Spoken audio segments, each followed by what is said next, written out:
Tapi ayah ibunya jadi jarang di rumah. Anaknya ya udah sama pengasuhnya atau sama kakek neneknya. Sampai si anak ini tuh sebenarnya kangen banget sama bapak sama ibunya berada di rumah, tapi nggak pernah bisa berinteraksi sama mereka. Jadi sampai saat ini, kemarin itu terakhir saya ketika ketemu sama anaknya gitu ya, ketika ngobrol sama anaknya, bagi sebagian orang profesi misalkan tadi pilot sama dokter itu kan profesi yang diidam-idamkan banget ya Bu ya, bergengsi apa pokoknya. Anak ini bahkan sampai benci sama profesi itu, gak mau, gak keren. Yang keren itu tuh jadi kepala sekolah. Kenapa kok jadi kepala sekolah? Iya, soalnya kepala sekolah aku itu suka dengerin aku. Bayangkan ibu-ibu, yang lebih mengena di hati anaknya kepala sekolahnya, bukan bapak ibunya. Ini saya waktu dengerin itu gerentese gitu ya. Tapi pada saat itu orang tuanya belum tahu. Nah ini masih jalan juga proses terapinya gitu ya. Jadi baru mulai pelan-pelan orang tuanya diedukasi bahwa perlu loh anak ini tuh diajak interaksi juga, diajak untuk ngobrol, aktivitas bersama, sehingga anak itu tuh merasakan kehadiran kita. Gak cuma uangnya aja yang dirasakan, ya kamu mau apa ya beli ya gitu, mau apa beli gitu. Gak cuma itu, sebenarnya yang dibutuhkan anak-anak adalah kasih sayang, dan itu yang amat sangat dibutuhkan dan diinginkan gitu. Jadi perlu kerjasama antara bapak dan ibu gitu ya untuk bisa menghasilkan. Oke, next. Nah, tadi saya sempat singgung ya bahwa peran antara ayah dan ibu itu tuh harus seimbang. Nah, ini saya mau breakdown satu-satu. Kalau peran ayah itu apa saja? Yang pertama, memenuhi kebutuhan anak dan keluarga. Jadi misalkan kaitannya sama nafkah, begitu ya. Yang bertugas untuk mencari nafkah paling utama kan memang ayah. Ibu itu boleh, tapi sifatnya untuk membantu, untuk meringankan beban dari ayah gitu. Jadi ya nggak apa-apa kalau ayahnya yang kerja, ibunya juga kerja, ya selama itu memang atas kesepakatan bersama dan tidak tidak mengesampingkan tugas utamanya juga sebagai orang tua. Kemudian selain itu, ayah juga memiliki peran besar dalam menstimulasi kemampuan kognitif, intelektual serta pengambilan keputusan. Coba kalau pas mau ada libur panjang gitu ya, anaknya coba diajak ngobrol. Dek, kamu besok pengen kemana? Ada tempat gak yang pengen kamu datangi gitu ya? Atau pengen apa? Gitu. Kamu kira-kira waktu liburan pengen melakukan apa? Nah itu bisa, ayah itu bisa membangun dialog itu. Barangkali nanti ayah bisa mengarahkan, oh aku kayaknya hari Minggu besok pengen ini deh, pengen ikut pengen ikut les kayak gitu, atau pengen ikut kursus apa kan. Ayah itu juga boleh kasih komentar, oh bagus itu kursusnya gitu. Nanti kalau misal dari kursus itu kamu bisa belajar ini gitu. Atau mungkin jika anak bingung gitu ya, kan ada kalanya anak bingung, aku bingung diajak temenku nonton gitu ya, ada film bagus di bioskop, sama ada kegiatan Pick Air. Orang tua, ayah itu juga bisa mengarahkan, oh baiknya gini kayak gitu. Kalau menurut ayah, kamu bisa dikasih pandangan gitu ya. Kalau misal kamu nonton, kamu pasti seneng ya, tapi nanti kalau misal kamu ikut Pick Air, kamu bisa ketemu teman-teman baru, kamu bisa ketemu lingkungan baru, ilmu-ilmu baru. Nah sekarang kira-kira mana yang lebih kamu butuhkan? Jadi bangun dialog dua arah dengan anak gitu. Tetapi tetap harus menghormati keputusan anak nanti, karena kita hanya bisa mengarahkan gitu. Kemudian ayah juga berperan dalam mengajarkan kedisiplinan sehingga anak dapat berperilaku sesuai dengan aturan yang disepakati bersama. Misalkan di rumah ada aturan-aturannya, ada jam belajarnya gitu ya. Jadi ketika jam belajar ayahnya boleh diingetin, yuk dek ini TV-nya dimatikan dulu, HP-nya disimpan dulu, nanti kalau misal sudah belajar, sudah selesai belajar boleh dibuka lagi. Atau misalkan lagi ngerjakan tugas di luar di sekolah gitu ya, oh iya boleh nggak apa-apa, tapi nanti pulang ini ya maksimal jam segini gitu. Sambil dikasih tahu alasannya gitu. Jadi anak tahu kenapa ya orang tua itu tuh membolehkan atau melarang. Karena kalau misal nggak tahu, jadi kesannya apa sih kok ngatur-ngatur, banyak banget sih aturannya, rewel banget sih. Padahal kan sebenarnya kita untuk kebaikan bersama gitu ya. Nanti silahkan bisa disampaikan. Misalnya kalau sekarang lagi rame gitu ya, ada kalau di sini kan banyak, ada masa-masanya banyak pelitih kayak gitu ya Bu ya. Nah, itu juga bisa itu disampaikan juga. Kalau bisa nanti pulangnya di bawah jam 8 ya, biar nanti lebih aman. Kamu juga bisa istirahat dengan lebih optimal lagi. Jadi kita sampaikan juga peraturan-peraturan di rumah. Tuh. Oke, next. Kemudian kalau peran ibu apa? Peran ibu adalah pertama mengajarkan nggak ketok mbak tulisannya apa? Udah berapa menit lagi? Oke, ya Allah 5 menit ibu. Oke. Oh 15, oh iya, rada ayam. Nah, kalau peran ibu apa? Yang pertama adalah madrasah pertama bagi anak. Sebenarnya ini juga tanggung jawab bersama ya Bapak Ibu ya. Karena kan nggak mungkin ibu tahu semua hal. Nah ini bisa bekerja sama dengan ayah. Misalkan ibunya pintarnya ngajarin yang mana, ayahnya ngajarin apa. Nah ini bisa saling berkolaborasi, saling melengkapi satu sama lain. Sehingga anak itu juga bisa mengeksplorasi lagi pengetahuannya. Begitu. Juga ini kalau misal anaknya masih yang anak-anak banget gitu ya, yang usia TK, SD, itu bisa mulai distimulasi dengan ibunya dengan cara bermain, ikut masak, kemudian ikut nyuci kayak gitu. Misalkan kalau masak ada ini ya sayuran-sayuran kayak gitu, nanti bisa dikenalkan ini sayuran apa, itu sayuran apa. Itu juga proses belajar juga loh Bapak Ibu. Nah bapaknya juga misalkan lagi dandani motor gitu ya, ini bapak-bapak ini biasanya sukanya otomotif gitu, mungkin dandani motor atau nyuci mobil gitu, boleh anaknya diajak gitu. Diajak, paling enggak anak itu juga bisa merasakan kedekatan dengan ayah dan ibunya. Misalkan dandani motor gitu ya, ini jenenge busi loh dek gitu, fungsinya untuk apa saya nggak tahu. Nah kemudian ibu itu mengasah kemampuan emosional dan regulasi emosi. Karena ya memang kalau dari segi emosi ibu ini tuh biasanya lebih perasa. Ibu-ibu ini punya empati yang biasanya lebih tinggi. Nah dari situlah biasanya anak-anak akan belajar meregulasi emosinya. Tetapi regulasi emosi ini juga bisa dipelajari dari interaksi antara ibu dan ayahnya.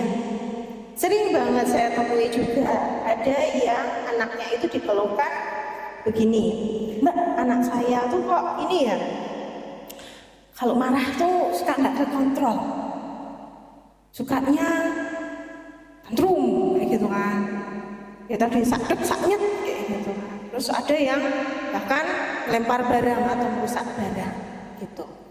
Nah yang perlu biasanya yang akan saya tanyakan gitu ya, biasanya interaksi di rumah seperti apa? Karena anak itu adalah pembelajar yang sangat pintar, peniru ulung. Anak itu ketika dia menunjukkan perilaku, dia nggak ujuk-ujuk ini ya Bu ya, ngidul ya gitu, memunculkan perilaku itu tuh enggak. Tapi pasti biasanya akan diawali dengan mengamati. Anak itu akan melakukan perilaku dengan cara mengamati dulu. Kalau di psikologi itu ada namanya modeling. Jadi ada model gitu ya yang diamati sama anak, dan nanti dia akan mengikuti siapa figur yang dia amati ini. Nah, siapa yang diamati?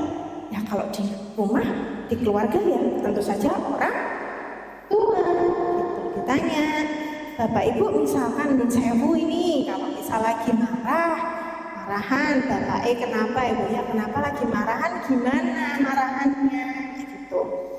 Nah, ada yang marahannya di depan anak gitu. Terus sambil banting-banting barang juga.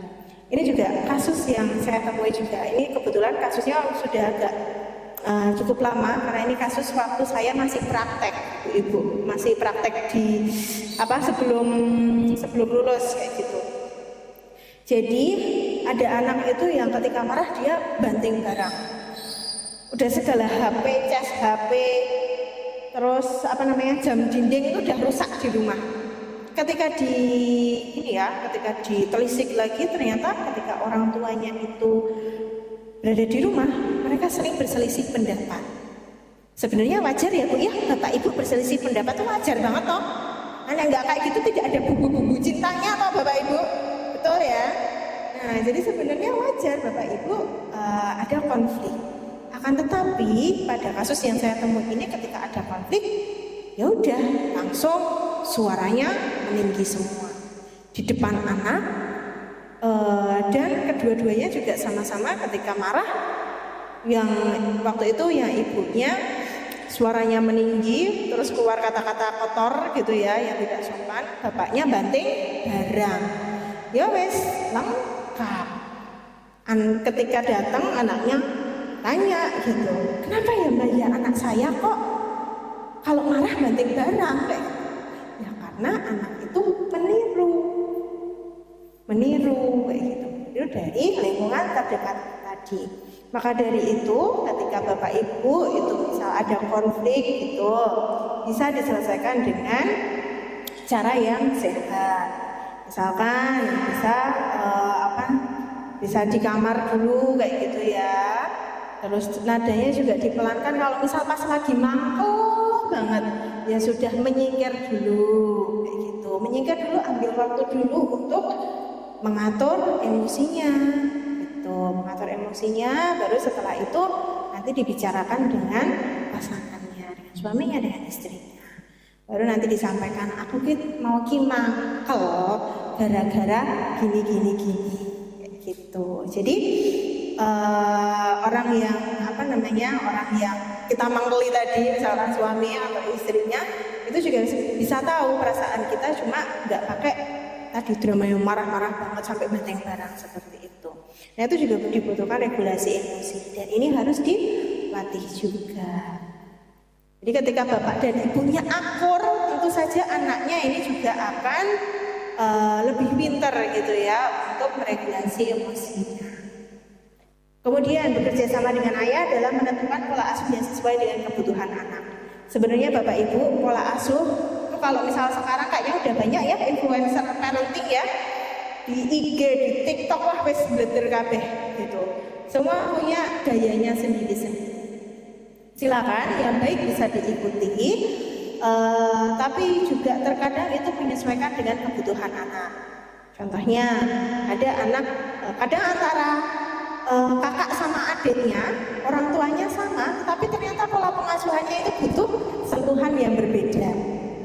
Misalkan ada yang kakaknya ini tipe yang cuek kayak gitu ya. Kalau misal ada masalah, yaudah dia cuek aja.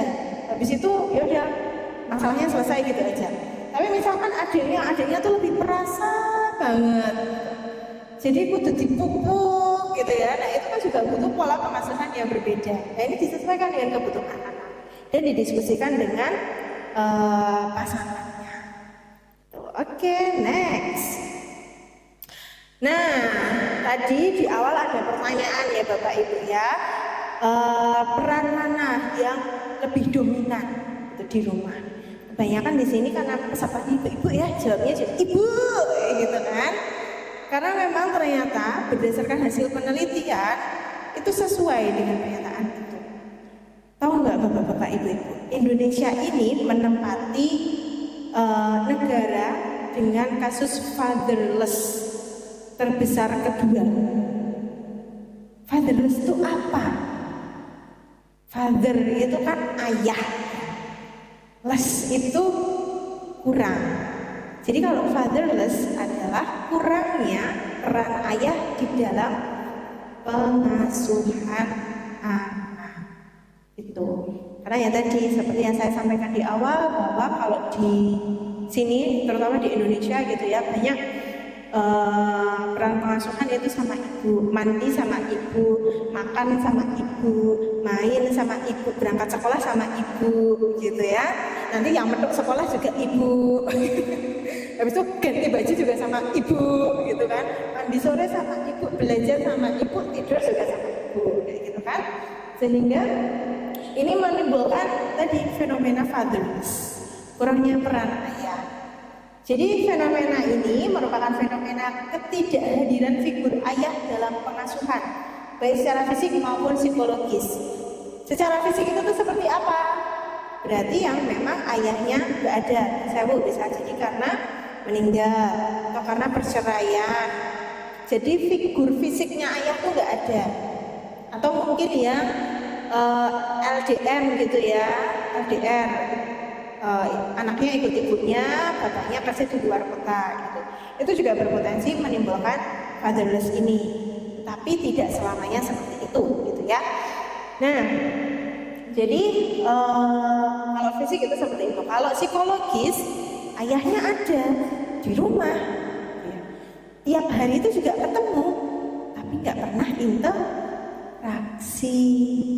Jadi misal pagi ya, waktu udah bangun kayak gitu sarapan cuma interaksinya berangkat sekolah dok, ya udah gitu. Nanti pulang pulang anaknya pulang sekolah, bapaknya pulang kerja nonton TV gitu, tapi nggak ngobrol gitu. Nonton TV-nya jembleng kayak gini berdua, tapi diam aja kayak gitu. Itu juga bisa terjadi. Jadi tidak ada interaksi antara ayah dengan anak. Itu juga bisa menimbulkan fenomena fatherless tadi. Nah, akan tetapi ini saya bold ya ibu-ibu, fenomena ketidakhadiran figur ayah. Figur ayah, jadi ada kemungkinan figur ayah itu tuh bukan berarti ayah kandung, ya. Karena kan ada anak-anak yang jadi misalkan yatim gitu ya, ditinggal ayahnya. Tapi ketika ada anak yatim bukan berarti terus dia otomatis langsung fatherless gitu ya. Potensi untuk fatherless memang ada.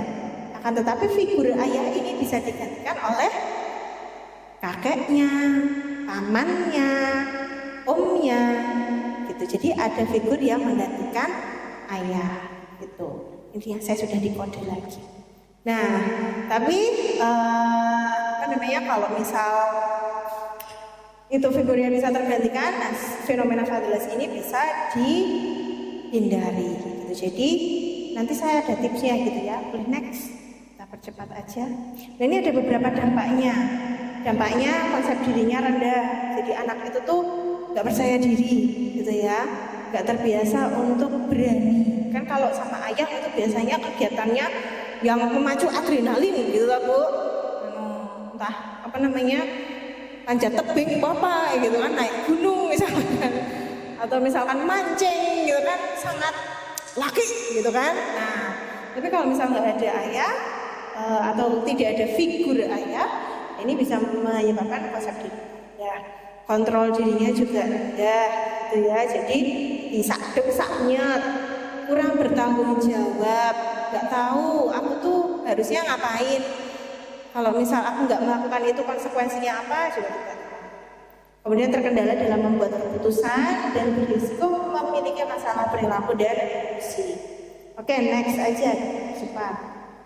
Nah ini ada beberapa keterlibatan ayah. Keterlibatan ayah itu ada keterikatan, interaksi langsung antara anak dan ayah. Jadi untuk menekan fenomena fatherless ini, ayah itu disarankan untuk coba menambah keterikatannya, aksesibilitas dan tanggung jawabnya. Kalau keterikatan itu bisa dilakukan dengan aktivitas bersama. Misalkan sama bapak meh mancing, ya ayo mancing bareng, gitu ya. Bapak meh nonggo, gitu, ikut bapak nonggo. Atau mungkin bapak meh nyuci, ngisi-isi motor, ngisi-isi mobil, juga dilibatkan, tidak apa-apa. Atau kalau misal masih anak-anak banget gitu ya, diajak cerita sebelum tidur. Sebelum tidur itu nanti baca dongeng, baca buku bareng, terus cerita-cerita, hari ini ngapain aja dek, hari ini ngapain aja kak, itu juga boleh. Kemudian aksesibilitas, keberadaan ayah dalam kehidupan baik secara fisik maupun psikologis. Bagi orang tua yang LDR, yang ayahnya jauh, tetap bisa kok menghindari fatherless ini. Dengan apa? Sekarang udah canggih ya Bu ya, ada video call. Nah, kesempatkan video call. Video call 15 menit itu sudah lumayan banget nih Bapak Ibu. Paling enggak 15 menit itu cukup untuk menyapa anak gitu ya, tanya kegiatannya hari ini ngapain. Itu udah bagus sekali.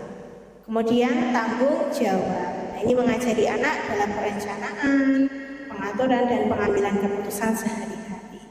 Oke, next. Ini manfaatnya. Ini next aja nggak apa-apa. Nah, ini diperlukan kerjasama antara ayah dan ibu dalam mengoptimalkan perkembangan anak. Anak itu juga mencakup remaja juga ya Bapak Ibu sekalian di sini, karena putra-putri ini pun Bapak Ibu sudah menginjak remaja. Next, ini saya akan fokus ke parentingnya.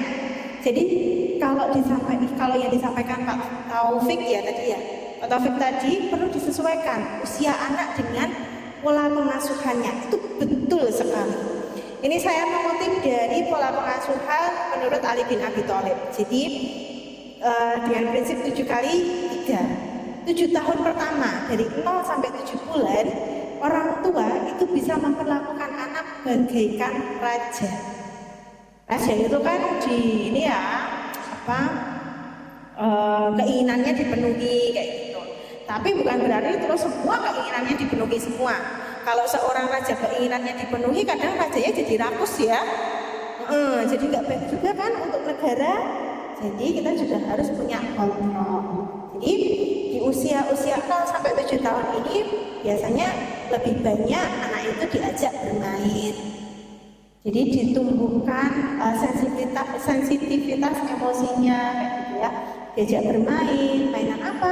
Mainan pasir boleh, mainan meruncet boleh, mainan ngitung bumbu juga boleh. Bagi anak-anak itu mungkin bermain, tapi sebenarnya itu adalah proses belajar. Karena kalau di usia 0 sampai 7 tahun itu anak-anak belajarnya ya dari bermain. Dunia anak-anak seusia itu ya bermain. Jadi jangan dimarahin ya ibu kalau anaknya main kayak gitu. Tulanan baik. Dalam hati anaknya, kalau anaknya bisa bersuara gitu, iki aku agak sinau gitu loh Bu. Nah, jadi ajak anak bermain. Karena dari bermain itu kita bisa menstimulasi banyak hal. Kemudian di usia 8 sampai 14 tahun ini biasanya sudah mulai masa-masa prapubertas atau mulai akil balik gitu ya. Nah, ini jadikan anak layaknya tawanan. Tawanan itu anak mulai diajarkan kedisiplinan, diajarkan pengetahuan, diajarkan tanggung jawab, penanaman nilai, norma. Itu banyaknya di usia 8 sampai 14 tahun ini. Makanya kalau anak SD itu udah mulai belajar banget tuh kayaknya di kelas 2 ya Bu ya. Nah, kalau yang kelas 1 kayaknya masih ada jiwa-jiwa bermainnya, jadi belum sepaneng banget gitu kan ya, karena memang pada usia itu anak-anak memang dunianya masih bermain, itu masih peralihan. Baru setelah itu nanti mulai dikejar belajarnya, diajarkan nilai-nilai agamanya gitu ya. Kalau yang muslim bisa diajarkan untuk sholat tepat sholat 5 waktu. Nah, yang Kristen Katolik bisa diajak untuk ikut ibadah bersama, gitu. Silakan menyesuaikan dengan agama masing-masing. Nah, kemudian ini yang terakhir ini yang untuk remaja.